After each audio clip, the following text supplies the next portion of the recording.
समय का सदुपयोग कीजिए। यदि संसार में कोई ऐसा पदार्थ है जो मनुष्य के हिस्से में बहुत ही थोड़ा आया है और जिसका सबसे अधिक अपव्यय और नाश होता है, तो वह समय ही है।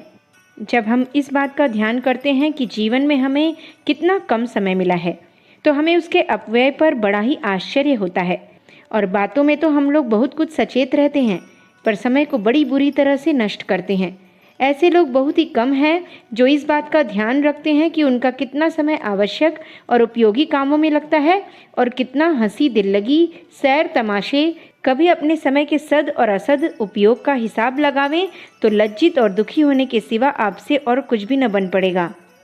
मनुष्य ज्यों ही समय की उपयोगिता समझने लगता है, त्यों ही उसमें महत्ता, योग्यता आदि अनेक गुण आने लगते हैं। मनुष्य में चाहे कितने ही गुण क्यों न हो, पर जब तक वह समय की कदर करना ना सीखे, उपस्थित अवसरों का उपयोग न करे, तब तक उसे कोई लाभ नहीं हो सकता। यदि सच पूछिए तो समय का दुरुपयोग करने वालों को कभी अच्छे अवसर मिल ही नहीं सकते। जिस समय को मनुष्य व्यर्थ गंवाता है, उसी समय में प्रयत्न करके वह बहुत कुछ सफलता प्राप्त कर सकता है। जो मनुष्य अपना कर्तव्य पालन करना चाहता हो, जो व्यक्ति जीवन में सफलता प्राप्त करने का इच्छुक हो, उसे सबसे पहले यही शिक्षा ग्रहण करनी चाहिए। अपनी योग्यता, शक्ति और साधनों की शिकायत छोड़कर उसे यह समझना चाहिए कि समय ही मेरी संपत्ति है और उसी से लाभ उठाने के लिए उसे प्रयत्नशील होना चाहिए। कितने दुख की बात है कि लोगों को व्यर्थ नष्ट करने के लिए तो बहुत सा समय मिल जाता है, पर काम में लगाने के लिए उसका एकदम अभाव हो जाता है।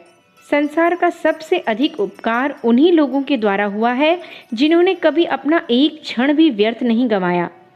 ऐसे ही लोग बड़े बड़े कवि, महात्मा, दार्शनिक और आविष्कर्ता हुए हैं। सर्वसाधारण जिस समय का कुछ भी ध्यान नहीं रखते, उसी समय में उन्होंने बड़े बड़े काम किए हैं।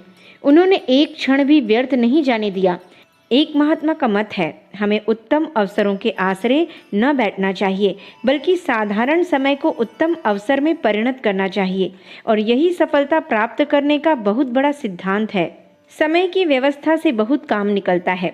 व्यवस्था एक ऐसी चीज है जिसके अभाव में बहुत से गुण व्यर्थ हो जाते हैं और मनुष्य को उल्टे दुखी होने और अपराधी बनना पड़ता है। जिस मनुष्य के सब कार्य व्यवस्थित हों, उसके कामों में अड़चनों की बहुत ही कम संभावना होती है। जिसको शांत और प्रसन्न रखने में व्यवस्था से बहुत बड़ी सहायता मिलती है। सब प्रकार की व्यवस्थाओं की अपेक्षा समय की व्यवस्था बहुत ही आवश्यक और उपयोगी है। इस अवसर पर कुछ ऐसे सिद्धांतों का वर्णन कर देना आवश्यक जान पड़ता है जो कि सर्वसाधारण के लिए बहुत ही उपयोगी है। पहला, एक समय में सदा एक ही काम करो। सरलता पूर्वक बहुत से काम करने का सीधा उपाय यही है।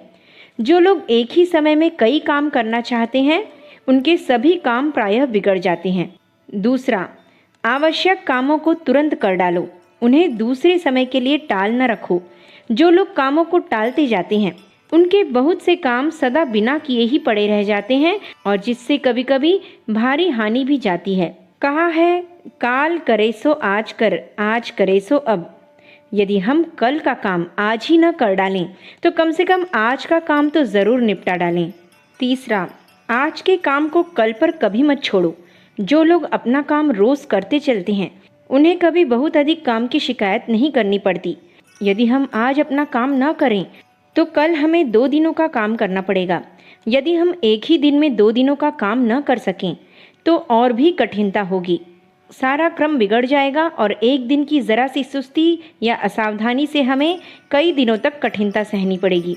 चौथा, जो काम स्वयं तुम्हारे करने का हो, उसे दूसरे पर कभी मत छोड़ो। कुछ लोगों का मत है कि जो काम तुम स्वयं कर सकते हो, उसे दूसरे पर मत छोड़ो, और कुछ लोगों का सिद्धांत है कि जो काम तुम दूसरे से ले सकते हो, वह स्वयं मत करो। बहुत बड़ा काम करने वालों के लिए अंतिम सिद्धांत ही अधिक उपयुक्त हो सकता है, क्योंकि बहुत से छोटे छोटे काम वे किसी प्रकार स्वयं नहीं कर सकते। बड़े कार्यालयों और दूसरी संस्थाओं के अधिकारी जब तक साधारण काम दूसरों पर न छोड़ें, तब तक वे एक कदम भी आगे नहीं बढ़ सकते। ऐसे लोगों का छोटे से छोटे काम पर पूरी देखभाल रखना ही उस काम को स्वयं करने के तुल्य हो जाता है। पांचवा, बहुत अधिक शीघ्रता कार्य को नष्ट कर देती है। आपको ऐसे बहुत से लोग मिलेंगे जो नित्य के साधारण व्यवहारों, कार्यों और बातचीत आदि में कुछ लोगों का स्वभाव भी जल्दी करने का होता है और जल्दी के कारण बार बार हानि सहकर भी वे अपनी उस प्रकृति से पीछा नहीं छुड़ाते। यह दोष बहुत ही बुरा है। एक पंजाबी मसल का अभिप्राय है कि किसी प्रकार का मंतव्य स्थिर करने के समय अपने सिर से पगड़ी उतार लेनी चाहिए। क्यों? इसीलिए उन पर शांतिपूर्वक विचार करने के लिए क्षण भर समय मिल जाए। पर इस सिद्धांत का इतना बड़ा अनुयायी बन जाना भी ठीक नहीं कि सुस्ती और अकर्मण्यता का दोषारोपण होने लगे। छठवां, किसी कार्य को आरंभ करने के उपरांत बीच में बहुत ही थोड़ा विश्राम लो, जिसमें वह कार्य शीघ्र समाप्त हो जाए। किसी कार्य के मध्य में थोड़ा विश्राम करने की अपेक्षा उसकी समाप्ति पर अधिक विश्राम करना बहुत अच्छा है। संभव है कि बीच में विश्राम करने के समय उसमें कोई झंझट या विघ्न आ उपस्थित हो और तब हमें अपने विश्राम करने पर पछताना पड़े। यदि किसी प्रकार के झंझट या विघ्न की बिल्कुल संभावना न हो तो भी विश्राम नहीं करना चाहिए अथवा बहुत ही अल्प करना चाहिए, क्योंकि उसके बाद हमें और भी काम करने होंगे। यदि कछुए से शर्त लगाकर खरगोश आधे रास्ते में ही विश्राम न करने लग जाता तो कछुए के पास उससे बाजी जीतने का और कोई साधन या उपाय नहीं था। किसी मनुष्य की मर्यादा और पदवृद्धि में समय का सदुपयोग ही सबसे बड़ा सहायक होता है। कोई ऐसा मनुष्य ढूंढो जो अपने पुरुषार्थ से बहुत ऊंचे पद की मर्यादा तक पहुंचा हो, जिसने अपनी विद्या या बुद्धि से संसार का उपकार किया हो, जिसकी देश हितैषिता से उसके देश को लाभ पहुंचा हो, जिसने परोपकार बुद्धि से बहुतों का कल्याण किया हो। ऐसे मनुष्य के जीवन क्रम पर थोड़ा सा विचार करने से ही तुम्हें स्पष्ट जान पड़ेगा कि उसने समय का बहुत ही अच्छा और पूरा पूरा उपयोग किया है। उसने एक क्षण को भी कभी व्यर्थ नहीं जाने दिया है। व्यापार क्षेत्र में भी तुम्हें वे ही लोग सबसे अधिक सफलता प्राप्त करते हुए दिखाई देंगे जिन्होंने कभी अपना समय व्यर्थ नहीं खोया है। अगर तुमने खुद पर शासन करना सीख लिया तो तुम सारी दुनिया पर शासन करने का दावा रख सकते हो। अखंड ज्योति, अप्रैल सन 1952, पृष्ठ संख्या 23-24। हमारे YouTube चैनल विचार क्रांति दूत अखंड ज्योति पत्रिका को सब्सक्राइब करें एवं अगली वीडियोस प्राप्त करने के लिए बेल आइकन दबाएं। धन्यवाद।